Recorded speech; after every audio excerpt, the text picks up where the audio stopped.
우디 앤 바닐릭입니다. 체리 앤 스윗 제품을 PT 앤 솔티입니다. 커피 그레인 위스키입니다. 이렇게 여러 가지를 배합해서 안녕하세요. 위스키와 안주를 소개하는 시간, 미안의 시간입니다. 오늘은 조금 특별한 위스키를 한번 소개해 드릴까 하는데요. 그 주인공은 바로 요이치 증류소에 방문해서 구매할 수 있는 증류소 한정 보틀 4가지입니다. 이 요이치 증류소는 일본 위스키의 양대 산맥이라고 할 수 있는 회사, 이 산토리와 니카 중에 니카가 소유하고 있는 증류소인데요. 국내에 정식 수입된 지가 오래되지 않아서 이 산토리의 야마자키나 히비키, 하쿠슈에 비해서 인지도가 조금 떨어질 수는 있겠지만 일본 내에서는 이 니카라는 회사도 굉장히 유명한 회사고, 사실 이 니카의 창업자인 타케츠루 마사타카라는 분은 이 산토리 위스키가 처음 생길 때 이 야마자키 증류소를 같이 설립했던 사람이기도 합니다. 특히 이 타케츠루는 일본에서 양조장 집안에서 태어났지만 이 위스키를 만드는 법을 배우기 위해서 스코틀랜드에 직접 방문해서 기술들을 배웠는데요. 실제로 스코틀랜드 현지에서 화학을 전공하고 여러 가지 증류소에서 일을 했는데, 그 증류소 중에서는 캠벨타운의 헤이즐번이나 아니면 롱몬 같이 잘 알려진 증류소들도 있습니다. 그리고 그 스코틀랜드에서 배운 위스키를 만드는 방법과 경험을 가지고 일본에서 처음 만든 증류소가 이 산토리의 야마자키 증류소입니다. 타케츠루의 인생은 이렇게 책으로도 나와 있고 일본에서는 드라마로도 굉장히 성공을 거뒀다고 하는데요. 이 뒷면에 보면 영국 전 총리가 청년 하나가 만년필과 노트만으로 이 영국의 위스키 제조법을 훔쳐갔다라고 언급할 정도로 스코틀랜드 현지에서 기술을 배워왔고, 이 하단에 보이는 것처럼 어떻게 일본 위스키를 성공시켰는지가 책에 적혀 있는데, 하나 흥미로운 건 옴기니가 김창수 위스키의 김창수님입니다. 타케츠루는 산토리의 창립자 토리 신지로와 함께 야마자키 증류소를 만든 다음에 약간의 의견 갈등이 있었는데요. 이 사업을 중시하던 토리 신지로와는 다르게 스코틀랜드 현지에서 위스키를 만드는 그런 정통성을 중요시했던 타케츠루 마사타카는 이 10년이라는 계약 기간이 끝나고 나서 일본 북해도 지방에 본인의 증류소를 만들게 되고, 그 증류소가 바로 요이치 증류소입니다. 그리고 나중에는 이 미야기쿄라는 증류소도 만들게 되는데, 이 요이치 같은 경우는 스모키함이 전해지는 피트를 사용한다면, 이 미야기쿄 같은 경우는 우리가 황이라고 부르는 캐릭터가 포함되어 있는 게 특징이고, 이 요이치와 미야기쿄의 원액을 혼합해서 만든 블렌디드 몰트가 본인의 이름을 딴 타케츠루라는 제품으로 국내에 정식 수입되고 있습니다. 참고로 일본 현지에는 더 많은 제품들이 유통되고 있고요. 니카 위스키는 블렌디드 위스키도 엄청 많은데, 저는 개인적으로 이 니카 세션이 한 3,000엔 정도에 구매해서 마시기에는 정말 괜찮았던 것 같습니다. 그래서 일본 현지에서 알코올 보충용으로 저렴한 위스키를 하나 구매해서 드신다면 이런 세션 같은 걸 드셔도 괜찮을 것 같고, 참고로 이 세션은 일본 위스키만 블렌딩된 게 아니라 스코틀랜드 현지 증류소 원액도 함께 포함돼서 블렌딩을 한 제품이라고 하더라고요. 그리고 이 요이치 같은 경우는 국내에 나스 제품만 수입되고 있는데, 증류소 현지에 방문을 하면 이렇게 여기 보이는 4가지 위스키들을 시음도 해볼 수 있고 구매도 할 수 있거든요. 이 용량 같은 경우는 이렇게 500ml 용량도 판매를 하고, 이렇게 좀 귀여운 작은 180ml 용량의 미니어처도 함께 판매를 하고 있습니다. 이 4가지 제품 모두 도수가 55도라서 굉장히 고도수에 속하는데, 오늘은 이 4가지 제품을 마셔보면서 어떤 특징을 갖고 있는지 한번 살펴보도록 하겠습니다. 이 각각의 제품에는 이름이 적혀 있는데, 처음 마셔볼 제품은 여기 보이는 노란색 우디 앤 바닐릭입니다. 이 하단에 보면 증류소 한정이라는 내용이 잘 적혀 있고 도수는 55도입니다. 그럼 한 잔 따라 볼게요.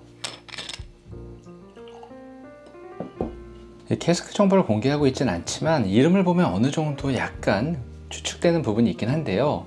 이 우디와 바닐릭이라는 것은 목재 느낌과 바닐라의 느낌은 버번 캐스크에서 오는 대표적인 캐릭터이기 때문에 저는 개인적으로 버번 캐스크에서 숙성한 원액이 아닐까라는 생각을 갖고 있습니다. 일단 컬러를 보면 그렇게 연하지 않습니다. 그래도 이 4가지 중에서는 조금 연한 편인데, 그럼에도 불구하고 살짝 짙은 구릿빛을 보여주네요.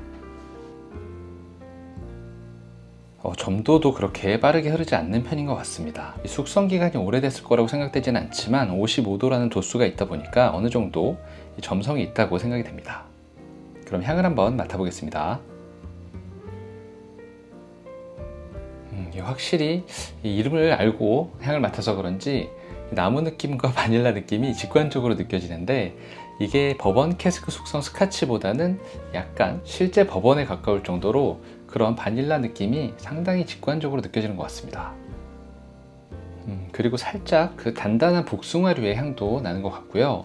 이 제품이 지금 잔량은 반병 조금 넘게 남았는데 에어레이션이 조금 돼서 그런지 몰라도 처음 오픈했을 때는 살짝 알코올의 느낌이 있었지만 지금은 그렇게 도수 대비 알코올이 강하게 느껴지지는 않는 것 같습니다. 그럼 맛을 한번 보도록 하겠습니다.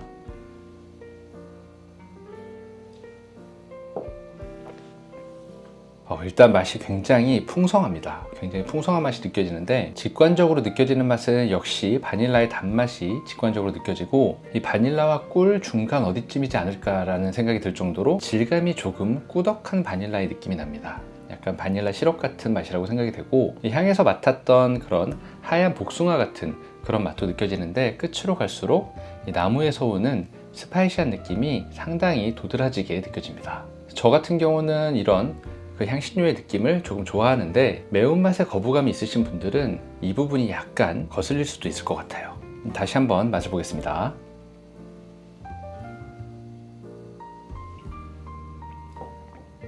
그리고 이 일본 위스키 특유의 약간 꽃의 화사한 느낌도 맛에서 함께 느껴지고 스모키한 느낌이 살짝 깔려 있지만 거의 느끼지 못할 정도로 희미해서 이 피트를 안 드시는 분들도 이 정도면 드시지 않을까라는 생각이 듭니다. 개인적으로 이 네 가지 제품을 아지트에 오셔서 드셔보신 분들에게 취향을 제가 한 번씩 여쭤보곤 하는데 이 제품을 베스트로 꼽는 분들도 상당히 많이 계시더라고요. 전반적으로 다 맛이 좋긴 하지만 버번 캐스크 속성 위스키를 좋아하시는 분들, 그 중에서도 좀 달고 화사한 느낌, 거기에 단순하지 않으면서 조금 복합적인 느낌, 향신료의 느낌들이 다양하게 들어가 있는 위스키를 좋아하시는 분들은 상당히 좋아할 것 같은 맛이고, 그리고 도수가 낮지 않아서 어느 정도 무게감도 있지만 또 마시기는 그렇게 불편하지 않을 만큼 부드러운 편이기 때문에 아주 무난하게 하지만 약간의 특별함을 더해서 마시기 괜찮은 것 같습니다.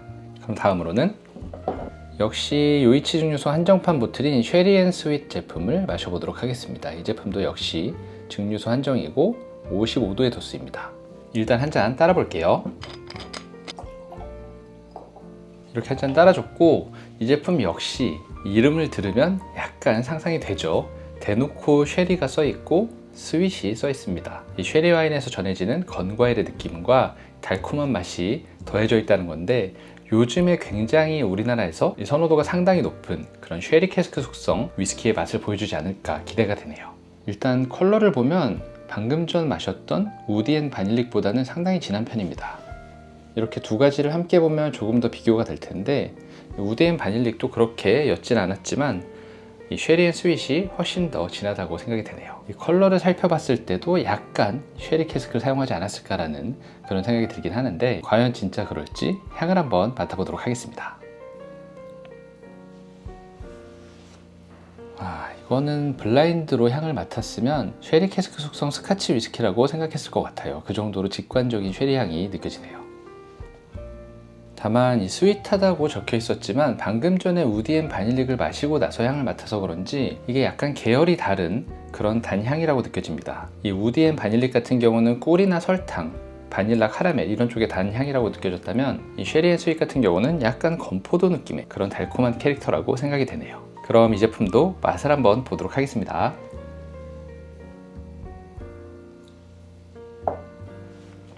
이 제품도 맛이 풍부해요. 여러 가지 맛들이 복합적으로 느껴지고요. 당연히 쉐리 캐릭터가 가장 직관적으로 강하게 다가오는데, 그런 건과일이 굉장히 녹진하게 느껴지고 달달한 맛도 분명히 있습니다. 그렇지만 설탕이나 꿀 같지는 않고 이 포도 껍질 안쪽에 있는 약간 미끌미끌한 단맛, 그런 거라고 느껴지고요. 이 제품에서도 나무의 캐릭터가 상당히 많이 느껴지는데, 기존의 우디 앤 바닐릭이 약간 스파이시한 느낌이었다면 이 쉐리 앤 스윗 같은 경우는 땅콩류의 약간 너티한 고소한 느낌이라고 생각이 됩니다. 이 끝에서 스파이시함도 느껴지는데 그게 거슬릴 정도는 아니고, 이 스파이시함 같은 경우는 우디 앤 바닐릭이 조금 더 강했던 것 같아요. 다시 한번 맛보도록 하겠습니다.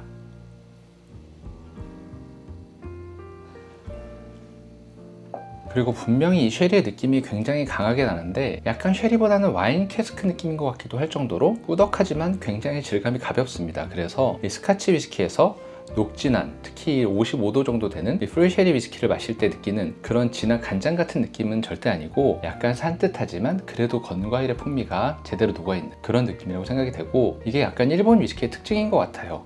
화사한 꽃향 같은 것도 같이 느껴지네요. 재밌습니다. 이 제품 같은 경우는 뭐 쉐리 캐스크 숙성 위스키를 좋아하시는 분들 중에서 일본 위스키를 좋아하시는 분들은 거의 호불호 없이 좋아하시지 않을까라는 생각이 들 정도로 오프노트가 많이 없는 편인 것 같습니다. 그리고 도수 대비 마시기도 역시 편한 것 같아요.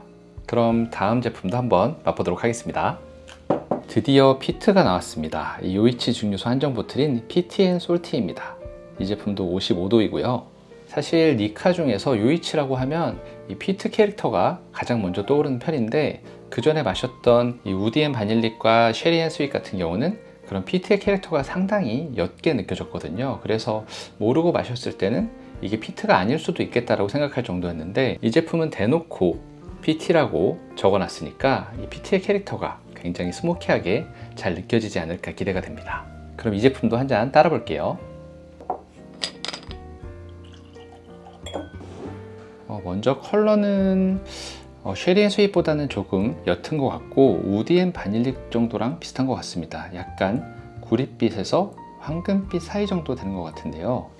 이렇게 비교해 보니까 우디 앤 바닐릭이 살짝 더 진한 것 같기도 하네요. 그래도 일반적인 스카치 위스키랑 비교를 한다면 약간 조니워커 블랙 정도는 되는 옅지 않은 색이라고 생각이 됩니다. 그리고 이 제품은 캐스크 정보는 알 수 없지만 일단 이름에서 피트 앤 솔티, 요이치 중소가 이 바닷가 인근에 위치해 있기 때문에 바닷바람을 통해서 솔티한 느낌이 전해질 수도 있는데요. 그런 단어들을 사용해서 이름을 만들었기 때문에 피트의 느낌이 조금 많이 나지 않을까 기대가 되고, 특히 요이치 같은 경우는 아직까지도 이 보일러 가열 방식을 사용하지 않고 석탄을 원료로 사용해서 가열하는 그런 전통을 고수하고 있다고 하는데요. 이 석탄을 사용하는 게 약간 스모키함을 더해줄 수도 있다고 하더라고요. 이게 이 타케츠로 마사타카가 처음 일했던 증류소인 롱몬의 그런 가열 방식을 따랐다고 하는데, 물론 그게 스코틀랜드 전통 방식이긴 하지만 현재 롱몬 같은 경우는 이 보일러 가열 방식을 적용했다고 하더라고요. 그럼 이 제품의 향을 한번 맡아보도록 하겠습니다.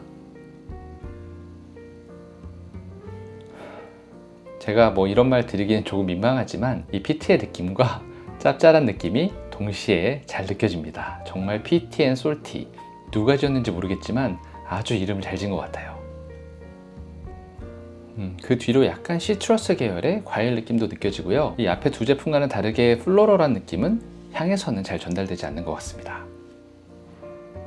향만 맡았을 때는 굉장히 짠 느낌이 직관적으로 느껴집니다. 그럼 맛을 한번 볼게요.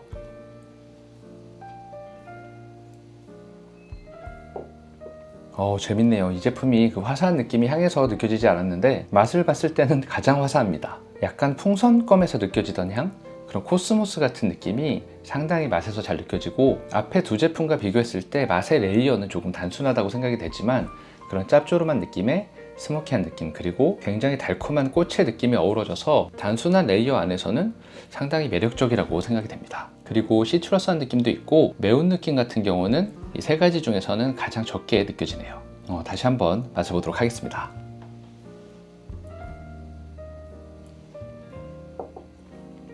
맛있어요. 이 제품 같은 경우는 피트에 거부감이 없으시다면 오프노트를 거의 못 느끼지 않을까 생각될 정도로 굉장히 완성도가 높아 보이고, 굳이 단점을 찾아보자면 피니쉬가 조금 짧은 거, 이 앞에 두 제품에 비해서는 피니쉬가 조금 짧은 게 문제가 될 수 있겠지만 전체적인 밸런스도 너무 좋고 일본 위스키 특유의 그 화사한 느낌이 상당히 잘 녹아들어 있기 때문에 이 피트만 어느 정도 드실 수 있으면 만족하면서 드실 수 있을 것 같습니다. 제 개인 취향 기준으로는 요즘 버번캐 숙성 스카치 위스키에 좀 빠져있긴 하지만 그래도 이 제품이 지금까지 마신 세 가지 중에서는 1등이네요. 그럼 마지막 위스키도 한번 맛을 보겠습니다. 드디어 마지막, 이 증류소 한정 보틀 니카 싱글 코피 그레인 위스키입니다. 이 제품도 55도고요. 하나 특이한 건 그레인 위스키입니다. 제가 알기로는 이 제품 같은 경우는 미야기쿄 증류소에서도 구매를 할 수 있는 제품으로 알고 있는데 두 제품이 같은 제품인지는 모르겠어요. 그리고 가장 많이 착각하시는 게 이 스펠링이 조금 비슷하다 보니까 이게 커피라고 생각하시는 분들이 꽤 계시더라고요. 그래서 커피를 사용해서 증류를 해서 위스키를 만든 그런 그레인 위스키라고 생각을 하시는 분들이 많은데, 이 제품도 원재료는 다른 싱글 몰트와 동일하게 보리, 몰트를 사용한 제품이고요. 다만 이 그레인 위스키라고 이름 지어진 이유는 이 증류기를 이 코피 스틸을 사용해서 그렇다고 합니다. 이 코피 스틸 같은 경우는 연속식 증류기를 가장 처음 만든 사람의 이름을 따서 만들어진 증류기인데, 이 요이치 증류소가 만들어지고 코피 스틸을 도입했다가 그 제품을 미야기쿄 증류소에 갖다 주고 또 새로 도입하고, 그렇게 해서 이 그레인 위스키 증류에 사용을 하는 것으로 알고 있거든요. 근데 이 제품 같은 경우는 몰트를 그 그레인 위스키를 증류할 때 사용하는 연속식 증류기를 사용해서 증류했기 때문에 이렇게 그레인 위스키라는 이름이 붙어져 있고, 뭐 구분을 굳이 하자면 몰트를 사용한 싱글 그레인 위스키라고 생각해 주시면 될 것 같아요. 그리고 이런 비슷한 장르로 로크로몬드에서도 이런 몰트를 사용한 싱글 그레인 위스키를 출시를 하고 있습니다. 그럼 이 제품도 한 잔 따라 줄게요.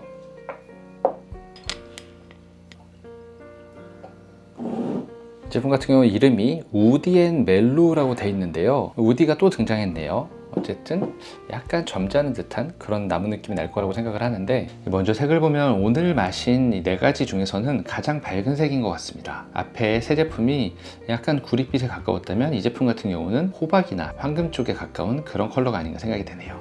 그럼 우디하고 멜로우한지 향을 한번 맡아보도록 하겠습니다. 엄청 달콤합니다. 굉장히 단향이 올라오는데 이거는 약간 버번 캐스크 숙성 스카치를 떠올리게 할 만큼 굉장히 산뜻하면서 달콤한 향이 느껴지네요. 아직까지 나무 느낌은 잘 모르겠고요. 복숭아나 배에서 느껴지는 그런 달달한 느낌이 향에서 직관적으로 전해지고 약간의 계피 같은 향신료 느낌도 함께 느껴집니다. 그럼 맛을 한번 볼게요.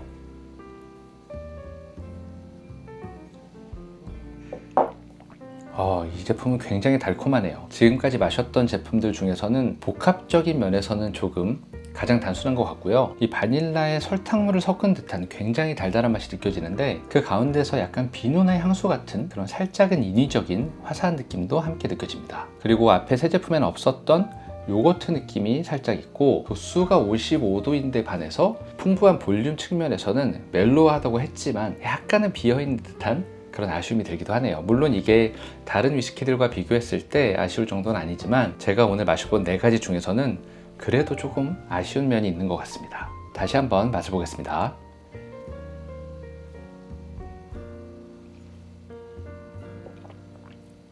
그리고 피니쉬에서 그 나무 느낌이 있는데 약간 그 나무의 느낌이 떫은 느낌과 비슷한 것 같아요. 그 막대 아이스크림을 다 먹고 나서 남은 그 나무를 자근자근 씹을 때라는 느낌처럼 이렇게 나무 느낌이 나지만 살짝은 떫은 느낌, 향신료의 느낌과는 조금 다른 캐릭터로 다가오는 것 같습니다. 이 제품의 장점을 보자면 그래도 이 4가지 중에서는 도수 대비 가장 부드럽게 마실 수 있다는 그런 점인 것 같고, 굉장히 달달한 캐릭터가 직관적으로 느껴진다. 그 중에서도 거의 비누나 향수에 버금갈 만큼 그 화사한 느낌이 상당히 직관적으로 느껴진다는 게 있겠고, 단점을 보자면 그런 화사한 느낌이 살짝은 인위적이게 느껴지고 어딘가 비어있는 듯한 그런 풍부함 측면에서는 조금 아쉬움이 남는다 정도가 되겠네요. 이 마지막 코피 그레인, 우디 앤 멜로우까지 요이치 증류소의 한정 보틀 4가지를 오늘 마셔봤는데요. 요이치 증류소에 방문하실 분들은 이 제품들 다 아마 시음이 가능할 테니까 드셔보시고 취향에 맞는 걸 구매하시면 좋을 것 같고요. 가격대가 미니어처가 2,000엔대였고 이렇게 500ml 보틀이 8,000엔대였던 걸로 기억을 합니다. 그렇기 때문에 뭐 국내 가격으로 치면 700ml에 10만원 초반 정도 할 것 같아요. 그리고 일본 가격으로 쳤을 때는 근렌립에 18년 정도 구매하는 가격이라고 생각을 하는데, 그 가격이라면 안 살 이유가 없을 정도로 완성도가 높은 제품이라고 생각을 하고, 그 취향을 잘 고려하셔서 마음에 드는 위스키를 구매해 오시면 좋을 것 같습니다. 뭐 개인적으로 이 쉐리 앤 스윗 같은 경우는 이 쉐리 캐스크 숙성 위스키를 좋아하시는 분들 중에 일본 위스키에 관심이 많으신 분들은 상당히 만족할 것 같고, 이 우디 앤 바닐리 같은 경우는 버번을 좋아하시는 분들이나 버번 캐스크 숙성 스카치를 좋아하시는데 약간은 풍부한 느낌을 좋아하시는 분들, 가볍고 산뜻한 것보다는 그래도 조금 진하고 복잡한 느낌을 좋아하시는 분들이 선호하실 것 같습니다. 그리고 이 피티 앤 솔티 같은 경우는 저는 개인적으로 완성도가 가장 높다고 느꼈는데, 화사하면서도 피트도 적절히 들어가 있고 짭조름한 맛이 상당히 매력적이라고 느껴졌고, 밸런스도 되게 좋았고요. 이 코피 그레인 같은 경우는 위스키를 많이 드셔보시지 않은 분들이 조금 편하게 마시기에 가장 좋을 것 같고, 이 제품 역시 직관적인 캐릭터들이 달고 화사하고 뿜뿜하기 때문에 마셔봤을 때 괜찮다라고 판단이 된다면 구매하셔도 후회는 없을 것 같습니다. 그리고 요이치 증류소에 가면 직접 블렌딩을 해보실 수도 있는데요. 이렇게 여러 가지를 배합해서 본인만의 보틀을 만들어서 병입을 해올 수도 있고요. 그것 말고도 이렇게 기념품 샵에서 커피맛 초콜릿 같은 것도 사오실 수 있으니까요. 삿포로나 홋카이도 쪽에 여행을 가실 계획이 있으신 분들은 요이치 증류소를 꼭 한번 들러보시기를 추천드리고 싶습니다. 그리고 마지막으로 노파심에 제가 이 코피 그레인 위스키를 너무 안 좋게 말씀드린 것 같아서 한 말씀 더 하자면, 최근 국내에 수입되고 있는 니카 프롬 더 배럴, 이 제품도 같은 회사에서 나온 거거든요. 이것보다는 훨씬 맛있으니까요, 이 제품이 마음에 들었다면 이 제품도 꼭 드셔보시기를 추천드립니다. 그럼 오늘 영상은 여기서 마치겠고, 이 평소에 요이치 증류소 한정 보틀이 궁금하셨던 분들에게 이 영상이 조금이나마 도움이 되었으면 좋겠습니다. 그럼 다들 오늘도 즐거운 위식 생활 하세요.